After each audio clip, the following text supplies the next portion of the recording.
flame of darkness known for burning. 2000 साल पहले mythical as में एक इंसान था जिसने सब इंसानों को तबाह कर दिया, आत्माओं को जला दिया, यहाँ तक कि गॉड को भी मार दिया। उसको डीमन किंग जैसा जाना जाता था, सब लोग उससे डरते थे। उसने जनता पर अत्याचार की सारी हदें पार कर दी और उसका नाम था डीमन किंग एकेडमी। इसलिए बनाई गई ताकि डीमंस के वंशज को ट्रेन किया जा सके ताकि वो फ्यूचर में डीमन किंग बन सके। डीमन किंग 2000 साल पहले मर चुका था। ऐसा कहा जाता है कि इस साल वो वापस जन्म लेगा। इस साल जो क्लास आने वाली है उसमें डीमंस के वंशज भी इंक्लूड हैं और शायद इन्हीं में डीमन किंग वापस जन्म लेगा। अगर ऐसा हुआ तो डीमन रेस के लिए ये काफी खुशी की बात है। ये बात हम कुछ गिने चुने स्टूडेंट्स को डीमन किंग एकेडमी के इनविटेशन लेटर में पढ़ते हुए देखते हैं जो उन्हें एक उल्लू ने दिया था। जिसके बाद सीन शिफ्ट होता है और हमें डीमन किंग एकेडमी दिखाई जाती है जहाँ पर मीशा नाम की लड़की एंट्रेंस टेस्ट देने के लिए जा रही थी, लेकिन तभी कुछ स्टूडेंट से टकराने के कारण उसका हॉल टिकट नीचे गिर जाता है जिसे एनोस नाम का लड़का उठाकर उसे देता है, जिस पर मीशा उससे थैंक्स बोलती है। तभी एक लड़का जिसे हम सीरीज में बुली कहकर पुकारेंगे वो उन दोनों का मजाक उड़ाने लगता है। अले ले ले ले ले ले, देखो तो बच्चों को एग्जाम्स दिलवाने के लिए पेरेंट्स भी साथ में आए हैं। लेकिन मीशा और एनोस उसकी बचकानी बातों पर कोई ध्यान नहीं देते और आगे निकल जाते हैं, जिसके कारण बुली एनोस को आवाज लगाता है, हे, मैंने तुमसे कुछ कहा, तुमने सुना नहीं? जिस पर एनोस कहता है, अरे तुम हमसे बात कर रहे थे, असल में तुम्हारी मैजिकल पावर इतनी ज्यादा कम है कि मैं तुम्हें देख ही नहीं पाया। जिसे सुनकर बुली को काफी ज्यादा गुस्सा आता है और वो अपनी डार्क मैजिकल फ्लेम्स का यूज करके इन दोनों को स्केलेटन में बदलने की धमकी देता है।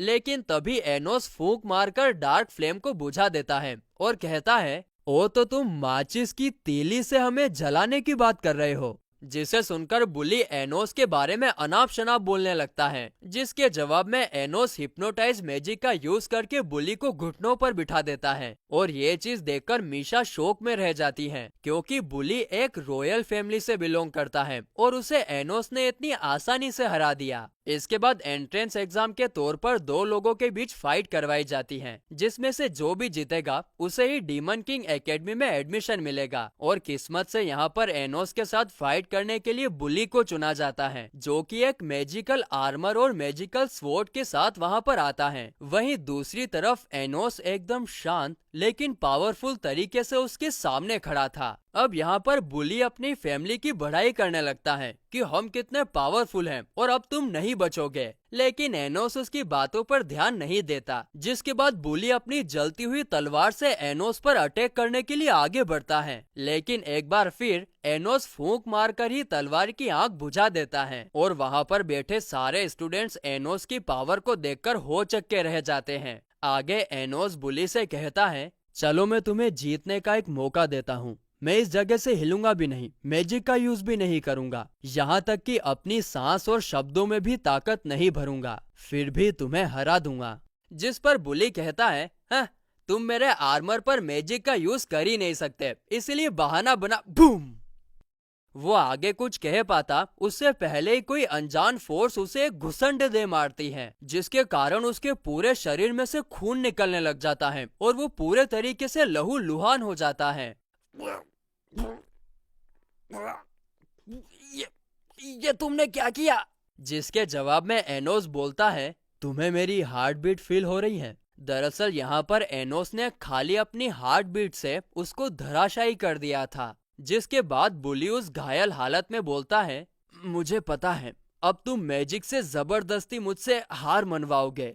तो एनोस बोलता है, अच्छा चलो अब तुम अपनी इच्छा से हार मानोगे। जिस पर बुली कहता है कि मैं मर भी जाऊं तो भी हार नहीं मानूंगा। तभी एनोस चुटकी बजाकर उसे सच में मार देता है और 3 सेकंड के अंदर बोलता है, इग्नल, जिससे बुली वापस जिंदा हो जाता है। दरअसल दोस्तों ये एक प्रकार का मैजिक है जिसे किसी के भी मरने के 3 सेकंड के अंदर यूज किया जाता है, जिससे वो इंसान वापस जिंदा हो सकता है। और ये 3 सेकंड के अंदर इसलिए यूज किया जाता है क्योंकि मरने के 3 सेकंड तक आत्मा वहीं रहती है। तो वापस जिंदा करने के बाद एनोस बुली से पूछता है, क्या तुम हार मानते हो या तुम्हें फिर से मारूं?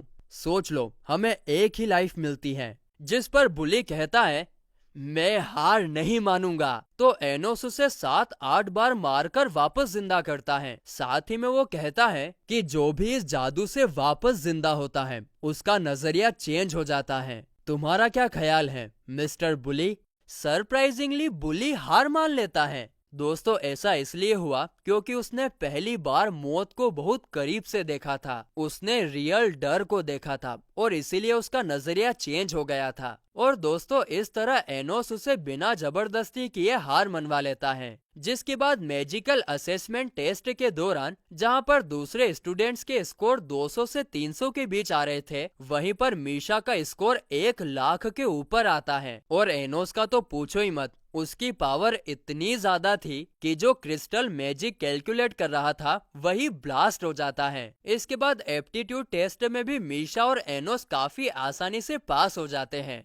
अब सब कुछ खत्म होने के बाद एनोस और मीशा एकेडमी के बाहर मिलते हैं। एनोस मीशा को अपने घर पर डिनर के लिए इनवाइट करता है। वो कहता है कि मीशा को देखकर उसकी मोम काफी ज्यादा खुश होगी। जिसके बाद एनोस टेलीपोर्टेशन मैजिक का यूज करके मीशा को अपने घर लेकर आता है। तो वहीं घर के अंदर इंटर होते ही एनोस की मोम उससे एंट्रेंस टेस्ट के रिजल्ट के बारे में पूछती है, जिस पर एनोस कहता है कि वो पास हो गया है। जिसे सुनकर उसकी मोम काफी ज्यादा खुश होती है और कहती है कि जन्म लेने के 1 महीने के बाद ही तुमने डीमन किंग एकेडमी में एडमिशन ले लिया। जिसे सुनकर हम समझ जाते हैं कि एनोस अभी 1 महीने का ही है, लेकिन समहाउ उसकी ग्रोथ बाकियों के मुकाबले काफी ज्यादा तेजी से हुई है। अब ऐसा क्यों हुआ उसके बारे में तो हमें आगे के एपिसोड में ही पता चलेगा। जिसके बाद एनोस अपनी मोम को मीशा से मिलवाता है, जिसे देखकर मोम खुशी के मारे कहती है, अरे वाह बेटा, अभी तो तुम 1 महीने के ही हो और अभी से तुम अपनी वाइफ को घर भी लेकर आ गए। तो वहीं एनोस के डैड तो उसकी मोम से भी 1 कदम आगे निकलते हैं, जो मीशा के बारे में जानकर कहते हैं, ये हुई ना मर्दों वाली बात बेटा। अरे तेरी तो कैसे माँ बाप है रहे, पर जो भी है एकदम मस्त है। हाँ, इसके बाद सब लोग डिनर के लिए बैठते हैं और इस दौरान एनोस की मोम एकदम से सीरियस होकर टिपिकल इंडियन पेरेंट्स की तरह मीशा से पूछती है कि तुम्हें मेरे बेटे में क्या पसंद आया। जिस पर मीशा कहती है, आपके बेटे ने मेरे साथ काफी अच्छा बर्ताव किया। जिसे सुनकर उसकी मोम काफी ज्यादा खुश होती है कि मेरा लाडला बेटा तो है ही इतना अच्छा। उसके बाद वो उन दोनों से पूछती है कि तुम दोनों में से किसने सबसे पहले बात चालू की। जिस पर एनोस कहता है कि वो मैं था जिसने मीशा को सबसे पहले एकेडमी के बाहर अप्रोच किया था। अब डिनर खत्म होने के बाद एनोस मीशा को उसके घर छोड़ने के लिए जाता है और बात करने के दौरान एनोस मीशा से उसके मॉम डैड के बारे में पूछता है। मीशा बोलती है, वो मेरे साथ ज्यादा नहीं रहते, मेरी बहन के साथ रहते हैं और मेरी बहन के साथ भी मेरी नहीं बनती। तुम्हारा चेहरा देख के लग रहा है कि तुम्हें मेरे लिए बुरा लग रहा है। एनोस बोलता है, हाँ थोड़ा सा। तो मीशा बोलती है, तुम्हारा दिल बहुत अच्छा है। जिसके जवाब में एनोस बोलता है, किसका? मेरा? लेकिन लोग तो कुछ और ही बोलते हैं। वो बोलते हैं कि ये दुनिया बहुत ज्यादा अच्छी होती अगर मैं एग्जिस्ट ही नहीं करता। मुझे तो सब लोग डीमन और डेविल इस नाम से बुलाते हैं। ये सब सुनकर मीशा एनोस को बोलती है, नीचे झुको, और फिर उसके सर पर प्यार से हाथ फेर कर कहती है, सब कुछ ठीक हो जाएगा। जिसे सुनकर एनोस को बहुत अच्छा फील होता है और वो कहता है कि आज से तुम मेरी फ्रेंड हो। और ये बात सुनकर मीशा भी काफी ज्यादा खुश होती हैं। अब वे लोग बात कर ही रहे थे कि तभी कोई क्रिएशन मैजिक का यूज करके उस पूरी जगह को स्टेडियम में कन्वर्ट कर देता है। और ऐसा करने वाला और कोई नहीं बल्कि बुली का बड़ा भाई बिग बुली था। तभी बुली आकर एनोस से कहता है कि अब मेरा बड़ा भाई आ गया है और वो तुमसे काफी ज्यादा पावरफुल है। मगर तभी बिग बुली उसे पकड़कर मार देता है, क्योंकि रॉयल फैमिली में मामूली से स्टूडेंट से हारने वालों के लिए कोई जगह नहीं है। इसके बाद बिग बुली अपने साथियों के साथ एनोस पर अटैक करने की तैयारी करता है, मगर इससे पहले ही एनोस अपनी आंखों का यूज करके कोई मैजिक स्पेल एक्टिवेट कर देता है, जिसके कारण बिग बुली और उसके साथी अपने मैजिक पर कंट्रोल ही नहीं कर पाते और वो मैजिक उनके हाथों में ही ब्लास्ट हो जाता है। अब ये सब देखकर तो बिग बुली को समझ जाना चाहिए था कि एनोस उससे काफी ज्यादा पावरफुल है, लेकिन नहीं, वो होशियार बनता है और कहता है, रुको, मैं अपने पूर्वजों द्वारा दिया गया पावरफुल मैजिक यूज करता हूँ। जिसके बाद वो ओरिजिन मैजिक नाम का फोरबिडन मैजिक यूज करके एनोस और मीशा पर अटैक करता है। लेकिन जब मैजिक का असर खत्म होता है तो बिग बुली की आंखें फटी की फटी रह जाती हैं, क्योंकि एनोस और मीशा को एक खरोच तक नहीं आई थी। और इसका कारण बताते हुए एनोस कहता है, अबे बुड़बक, ये मैजिक मैंने ही क्रिएट किया है, तो ये मेरे को कोई नुकसान नहीं पहुंचा सकता। जिसके बाद एनोस बुली को एक ज़ोंबी के रूप में वापस जिंदा कर देता है और जिंदा होते ही बुली बिग बुली पर अटैक करने के लिए जाता है। तुमने मुझे क्यों मारा? मारबो, शैतान राजा के मारबो, आज तोरो रोक तो बांध कर बो। दोस्तों, यहाँ पर उसको इतना गुस्सा इसलिए आ रहा था क्योंकि उसके भाई ने ईगो में आकर उसको मार डाला था कि रॉयल फैमिली वाले कभी हार नहीं सकते, मतलब कि वो उसका भाई भी तो है, ये भी तो देखना चाहिए उसको। अब ये सब देखकर बिग बुली उसके ऊपर अपने मैजिक का यूज करने की कोशिश करता है, लेकिन अब ज़ोंबी के रूप में बुली अपने बड़े भाई से काफी ज्यादा पावरफुल हो गया था और इसीलिए वो उसके हमले को काफी आसानी से रोक लेता है। आगे एनोस बिग बुली से कहता है कि तुम्हारा भाई अब काफी ज्यादा पावरफुल हो गया है, तुम उसके साथ मिल जाओ और फिर तुम दोनों मुझसे आसानी से लड़ पाओगे। लेकिन बिग बुली मना कर देता है क्योंकि वो ज़ोंबी बुली पर विश्वास नहीं कर सकता। जिस पर एनोस कहता है कि यही तो टाइम होता है जब हमें अपनों के लिए खड़ा होना चाहिए, जब वो सफर कर रहे हो, हर्ट हो रहे हो। तुम दोनों भाई हो, अगर तुम उसका नाम प्यार से लोगे तो वो जरूर तुम्हारी बात सुनेगा। लेकिन बिग बुली उसकी एक नहीं सुनता क्योंकि उसे 1% विश्वास नहीं हो रहा था। और जब बुली उसके ऊपर अटैक करने ही वाला था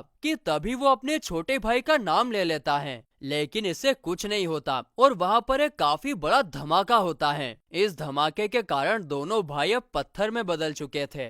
ये देखकर एनोस कहता है, इंसानी रिश्ते काफी दिखावटी हो गए हैं, ये अपने भाई को प्यार से बुला ही नहीं पाया। जिसके बाद एनोस दोनों भाइयों को फिर से जिंदा करता है और फिर जाते जाते उन लोगों को बताता है कि वो और कोई नहीं बल्कि उन दोनों का पूर्वज 2000 साल पहले का डीमन किंग है, जिसने इस टाइम में पुनर्जन्म लिया है। और फिर गाइस, इसी के साथ ये एपिसोड यहीं पर खत्म होता है।